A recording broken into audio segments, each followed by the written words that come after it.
Olá pessoal, bem-vindos ao podcast Onde a Coruja Lê. Eu sou Rodolfo Rossi, estou aqui com meu amigo Juliano Amaral para tratar mais um assunto pertinente ao universo das letras. Desta vez, vamos falar sobre música, e o nosso autor escolhido é Bob Dylan, ou Robert Allen Zimmerman. Bob Dylan, para quem não o conhece, cantor e compositor, mas também atuou em outras frentes artísticas, como pintura, atuação, dentre outros. Ele nasceu em 1941 em Duluth, em Minnesota, nos Estados Unidos, e hoje, atualmente, está com 81 anos.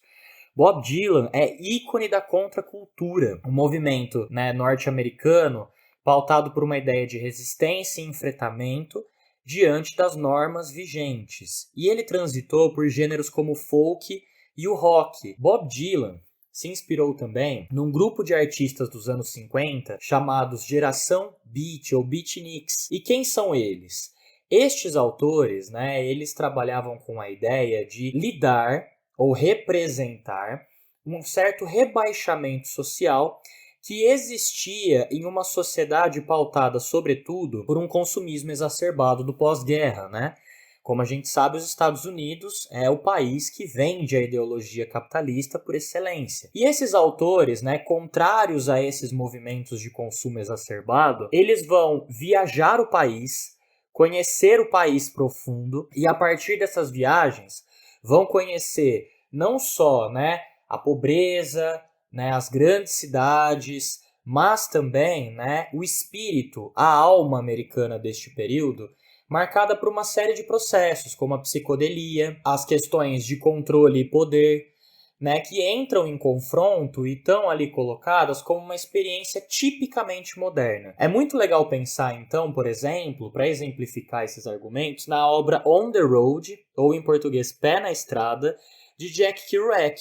E uma obra que foi escrita em 1956, que traz Sal Paradise e Jim Moriarty, que são os pseudônimos do próprio Kerouac e do seu amigo Neil Cassidy, se aventurando aí nos Estados Unidos e vivendo uma série de questões que vão revelar essa pátria profunda, esse país tão profundo, tão complexo, formado por um processo de colonização e também com traços, com traduções indígenas, e como que tudo isso tem se misturado nesse mundo do pós-guerra. É muito interessante pensar que essa iniciativa de colocar o pé na estrada, meter a cara, falar assim, eu vou conhecer este país que me cerca, vai ser uma grande motivação também do nosso autor, do Bob Dylan.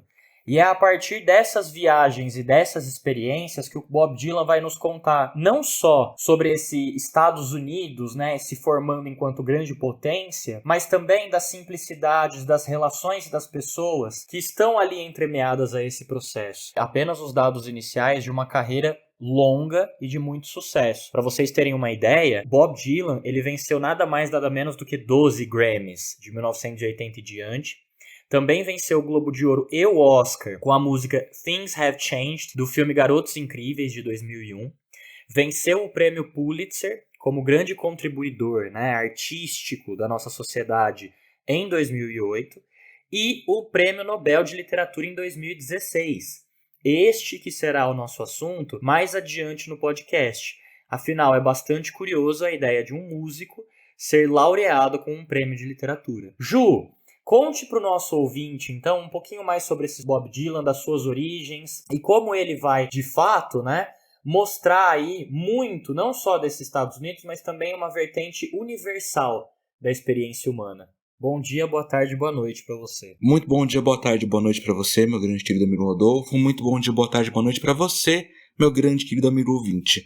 Como o Rodolfo antecipou, depois de tantos episódios do podcast, a gente resolveu, pela primeira vez, falar sobre um artista que não é um literata de formação. Seu maior reconhecimento dentro da produção artística é o reconhecimento de músico.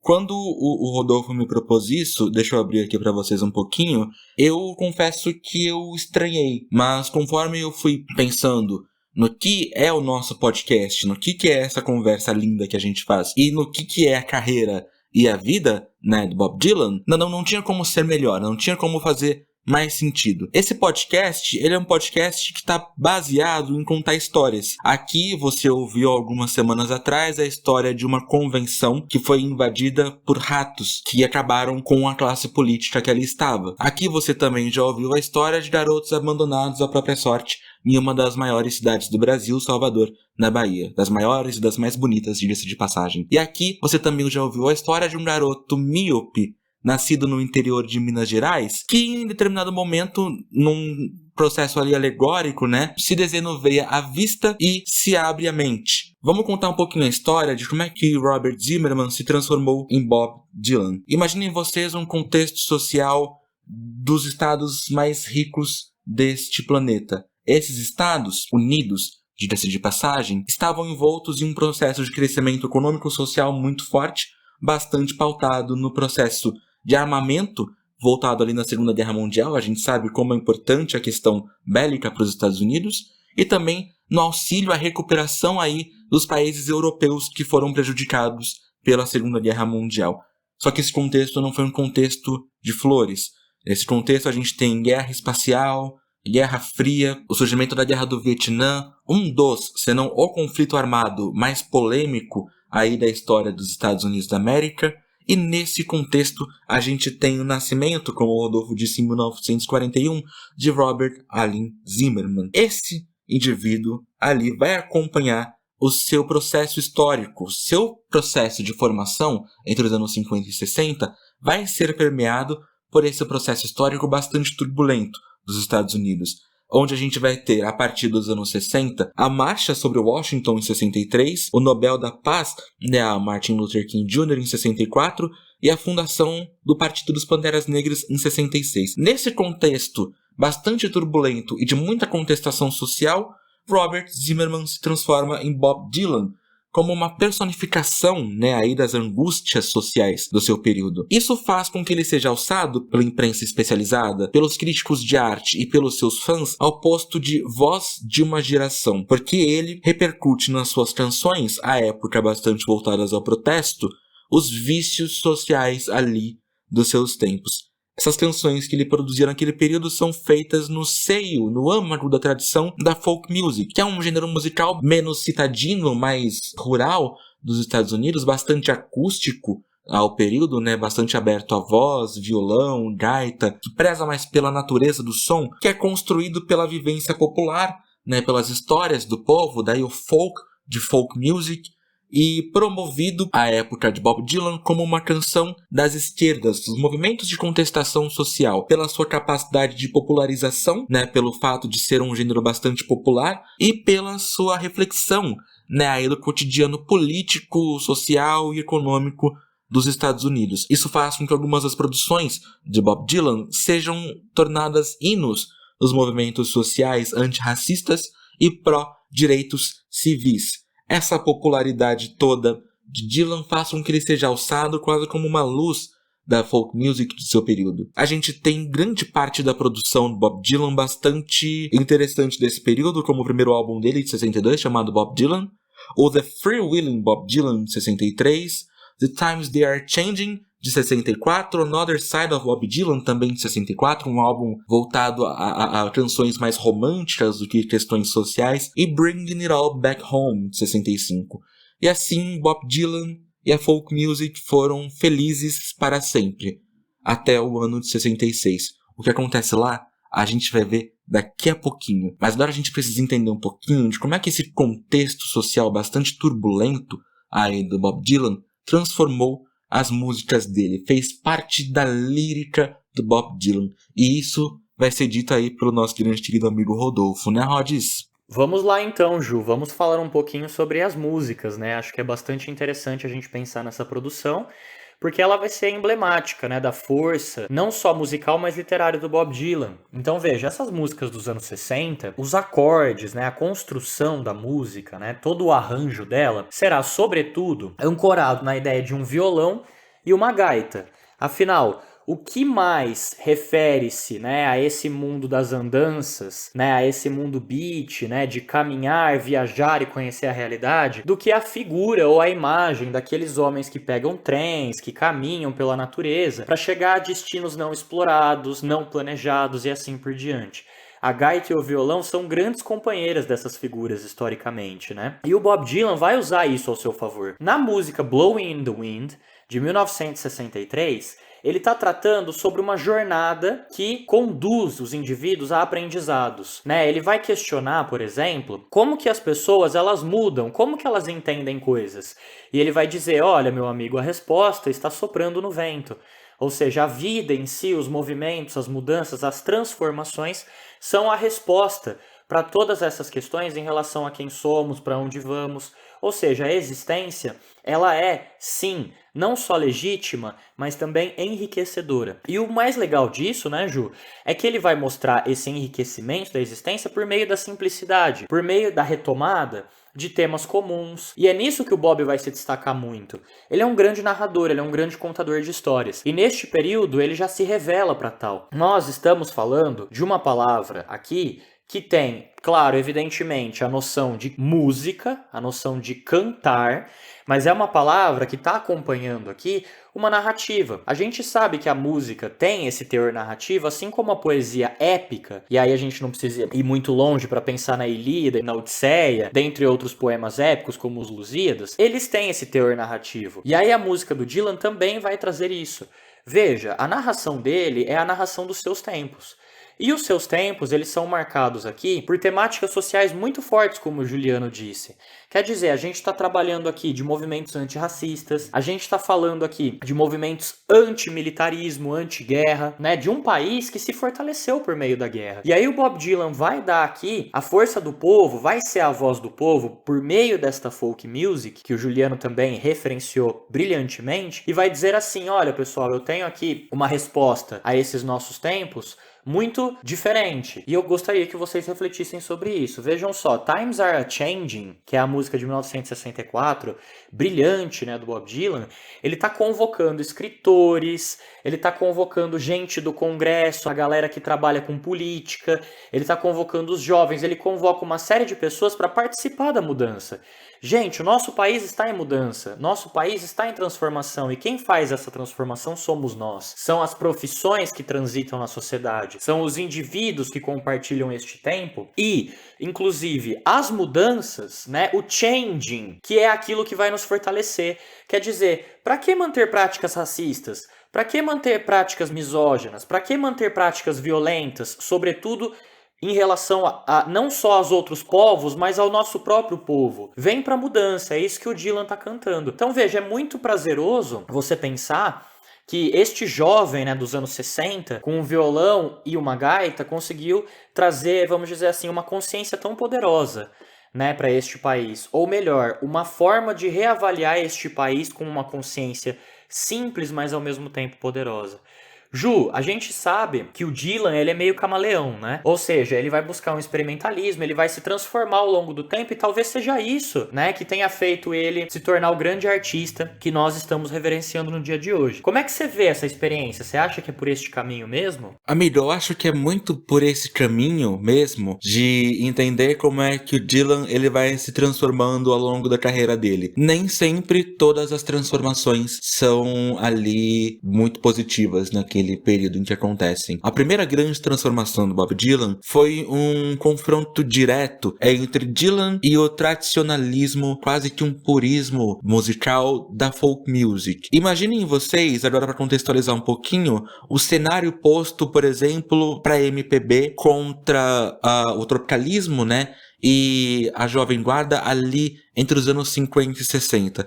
Havia uma sensação de que a adesão a elementos estadunidenses fosse prejudicar a música brasileira, né? Por isso houve alguns contratempos entre músicos dessas frentes diferentes, o que acabou culminando na famosa Marcha contra as Guitarras, a lendária Marcha contra as Guitarras. O que acontece aqui na carreira de Bob Dylan, no primeiro momento, é um movimento bastante parecido com isso. A gente tem no Dylan um grande representante, talvez o maior representante naquele momento, da música folk. Um cara jovem, antenado com temas sociais, ou seja, sabia o que se passava na sociedade na qual ele vivia, e tinha um poder crítico muito importante, né, para discutir esses temas. E aí, do nada, esse cara no palco de um show no Festival de Newport, em 1965, entra com uma guitarra que, se pro nosso caso brasileiro era um demonstrativo de absorção de cultura estadunidense, pro caso estadunidense, era um demonstrativo de absorção de cultura mercadológica.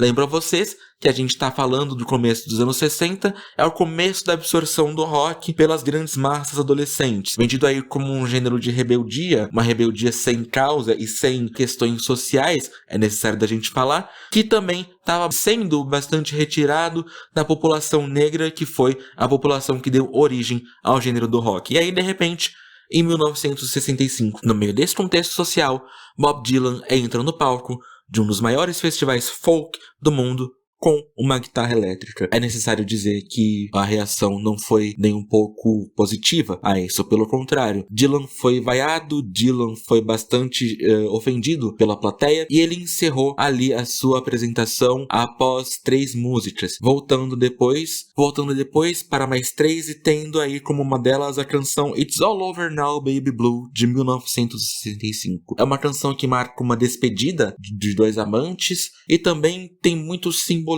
tendo ali uma veia bastante de Rimbaud. Vamos falar agora do que significa essa despedida, porque por muitos anos a mídia especializada tentou descobrir quem era a Baby Blue. Embora muitos boatos tenham surgido, um deles foi o que mais se popularizou, de que Baby Blue não seria uma pessoa, mas sim o público da folk music que acompanhava aí o Bob Dylan até então, e de que essa música, It's All Over Now Baby Blue, muito simbolicamente a última canção que Dylan cantou em Newport, teria sido uma canção de despedida para esse público que tão negativamente o avaliou por conta desse experimentalismo. Movimento semelhante aconteceu em 1966, numa apresentação de Bob Dylan em Manchester, na Inglaterra, quando um fã teria levantado e chamado Bob Dylan de Judas. Isso tudo é bastante documentado, porque por muito tempo se dizia, naquele período, que o Dylan não teria sido vaiado por causa da guitarra elétrica,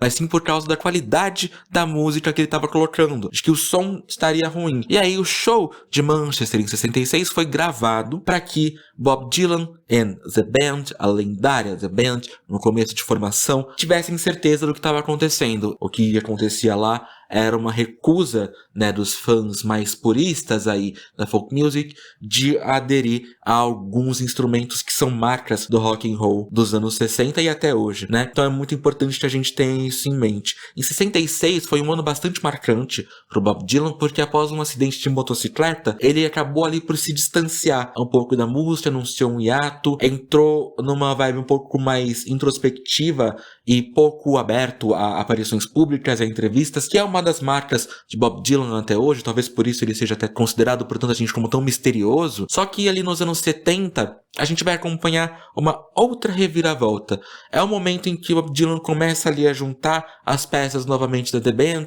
sim, alguns artistas lendários ali da The Band, que começaram a seguir carreira solo, e começa a criar uma turnê, no que ficou conhecido como The Rolling Thunder, a turnê que levou aí Bob Dylan a mais um experimentalismo. Nisso a gente já tá falando dos anos 70. A gente tá perto do lançamento do álbum Desire, que também é um álbum que marca uma virada muito importante na carreira de Bob Dylan. E esses shows têm aí um pouco dessa pegada um pouco mais psicodélica que o Rodolfo acabou trazendo pra gente, que é uma marca dessa transição dos anos 60 para os anos 70. A gente vive entre a geração Flower Power e a geração ali do psicodelismo no rock. E é nesse meio espaço que o Bob Dylan vai se encontrar com a Rolling Thunder Revue, que ajuda a levar ele ali para mais espaços que não tinham acesso a shows de grandes artistas, a grandes arenas. Então eram teatros, eram espaços menores, eram shows muito intimistas. Então a gente tem ali no Bob Dylan,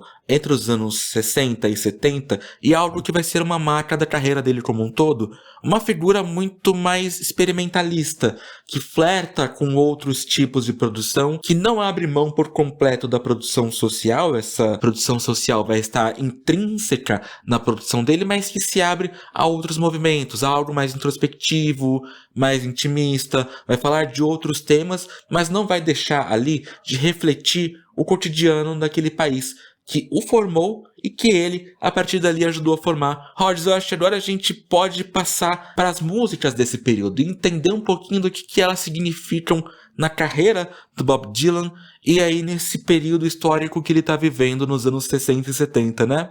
Ju, é muito interessante pensar que o Bob Dylan, né, como um itinerante de raiz mesmo, aquele que foi também, como os beatniks, transitar pelo país, transita também pela forma. Veja, isso faz todo sentido para a obra dele. É muito importante pensar que aqui ele vai condensar algumas questões do momento histórico nesses acontecimentos que você citou. Veja, a vaia, ela é o impedimento do outro, ou seja, eu não quero que você expresse esse tipo de música, tá? No caso, o uso da guitarra elétrica. E o Bob Dylan, evidentemente, ele está num momento histórico em que a gente está tratando sobretudo de liberdade de expressão. Afinal, usar a guitarra elétrica é uma traição à música folk? Vejam, a música folk, né, ela não é recente. Ela vem desde a Idade Média e ganhou força nos Estados Unidos do século XX, assim como ganhou em outros momentos históricos. O importante é pensar que o Dylan, então, ele se torna um autor do seu tempo também pela inovação. Ele não vai abandonar, por exemplo, a gaita, como nós falamos anteriormente. Mas ele vai unir esses elementos, ele vai trazer mais músicos para sua banda, ele vai tentar fazer arranjos mais ousados. E esses arranjos, que sobretudo tendem ao rock and roll, vão inspirar várias bandas que virão, né, nos próximos anos, né? Então vejam, a gente está falando aqui, né, de uma música que é ainda social, mas é mais subjetiva, é mais lírica e pessoal. E ela vai também ser mais eclética, vamos dizer assim. Vejam, a música Like a Rolling Stone, e percebam que o nome da banda Rolling Stones não é fortuito, né? É claramente uma referência ao Bob Dylan. Ela vai contar com a gaita, com o pandeiro, que são elementos do folk. Mas a guitarra elétrica entra aqui para dinamizar essa experiência. Uma experiência agora que fala sobre o sofrimento e vai focar nessa experiência. Vai focar neste mundo pequeno. E a guitarra me parece ganhar um bom sentido nisso. Afinal, ela vai distorcer o barulho, ela vai aumentar a tensão do barulho para significar a sua temática. A gente não pode esquecer que forma é conteúdo, e conteúdo ou forma também são processos históricos, né? A gente está falando de um Dylan agora que está alçando novos voos, num período em que a sociedade tem se politizado também, mas que as práticas ainda reverberam, né? Que essas práticas sociais, de construção social do período ainda estão reverberando muito. Então veja, o Dylan ele vai sim ter essa guinada mais subjetiva ou introspectiva, como o Juliano bem disse, mas ele não vai abandonar os temas sociais, como o Juliano também bem disse. Veja, em 1975 ele lança uma música chamada Hurricane, e nesta música ele protesta contra a prisão do boxeador Robin Hurricane Carter, que foi preso injustamente por assassinato em 1966, quando ele estava explodindo, quando ele estava se tornando melhor na sua profissão, na sua carreira. Então veja, ele vai denunciar a violência da polícia, né, a violência de grupos racistas que perduram até hoje, né? A gente não precisa ir muito longe para lembrar do caso claríssimo do George Floyd, né, que virou uma comoção nos Estados Unidos e no mundo. Então veja, o Bob Dylan não vai abandonar todos esses temas e tal, mas ele vai conseguir associá-los ao amor, como o Ju bem colocou, né, na música de 65 no festival em Newport, dentre outras questões que aparecem aqui. Um Bob Dylan agora maduro e preocupado com a expansão da sua obra. E isso é bastante interessante na obra de um autor, porque a gente não precisa ir muito longe, né? Isto é, a gente pode citar um autor da literatura brasileira para fazer um paralelo. Carlos Drummond de Andrade, em 1945, ele escreve o seu livro social por excelência, que é A Rosa do Povo. O Bob Dylan, né, tem algo semelhante a isto, né? Um movimento semelhante a isto. Quer dizer, ele vai também falar dessas questões, né? E ambos, em momentos posteriores da sua obra, né, o Drummond em Claro Enigma, o Dylan nos álbuns de 1970, vão se tornar um pouco mais introspectivos, né, vão resgatar a experiência subjetiva, o que não é ruim, muito pelo contrário, agrega uma obra de valor atemporal. Ju, então chegamos na nossa grande discussão do episódio. O que você acha sobre Bob Dylan, cantor e compositor norte-americano, ser escolhido como vencedor do Prêmio Nobel de Literatura em 2016? Esta bomba é sua, meu amigo. Olha, quanto mais eu rezo, mais pergunta bombástica me aparece, né? Vocês já perceberam que virei uma espécie de cobaia nesse podcast para perguntas bombásticas. Mas vamos lá. Eu acho que é muito importante a gente perceber, em primeiro lugar, que quando o Nobel traz aí o Bob Dylan como vencedor de um prêmio de literatura, o que eles fazem em aspecto mais direto é tensionar alguns limites mais tradicionalistas. Vejam só, novamente, Bob Dylan, um cantor que foi formado no âmago do tradicionalismo musical dos Estados Unidos dos anos 50 e 60, mais uma vez servindo aí como um chamariz para uma reformulação daquilo que a gente acredita ser arte, ser música, ser literatura e ser tradicional. Você não acha aí, amigo? Sim, com certeza.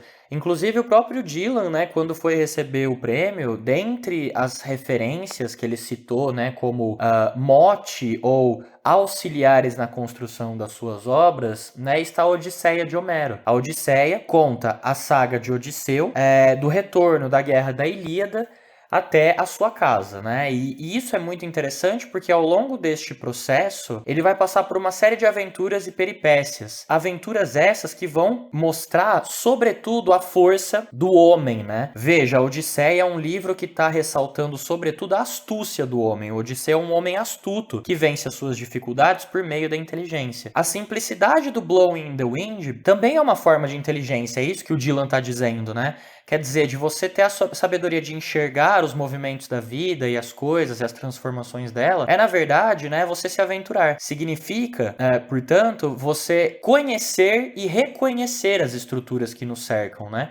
Isso é muito interessante, quer dizer, o Dylan falar assim, olha, eu me baseei na Odisseia, é bastante emblemático para a gente entender por que essa pegada tão voltada para músicas narrativas, para músicas que contam histórias, né, de transeuntes, de pessoas da nossa sociedade e assim por diante, né? Muito interessante, amigo. O Dylan, ele vai além, né, nessa construção, ele cita até mais algumas coisas para clarificar como foi o entendimento dele em relação a essa premiação, né? É bem interessante, amigo. Não só o Dylan faz isso, né? Ele cita, por exemplo, Hamlet, ele cita Shakespeare, que faz uma obra aí, segundo o próprio Bob Dylan, voltada para o palco e não só para a leitura, que aproximaria a utilidade, entre aspas, da obra de arte do Bob Dylan, que não é para ser só lida, é para ser interpretada, é para ser cantada. Mas a secretária permanente do Prêmio Nobel, ela faz uma comparação, ela também cita Homero e ela cita Safo de Lesbos como tipos aí de autores, né, escritores, que criaram suas obras para serem acompanhadas de música. Eu acho interessante que a gente faça esse paralelo, mas eu acho que não é só por aí a resposta.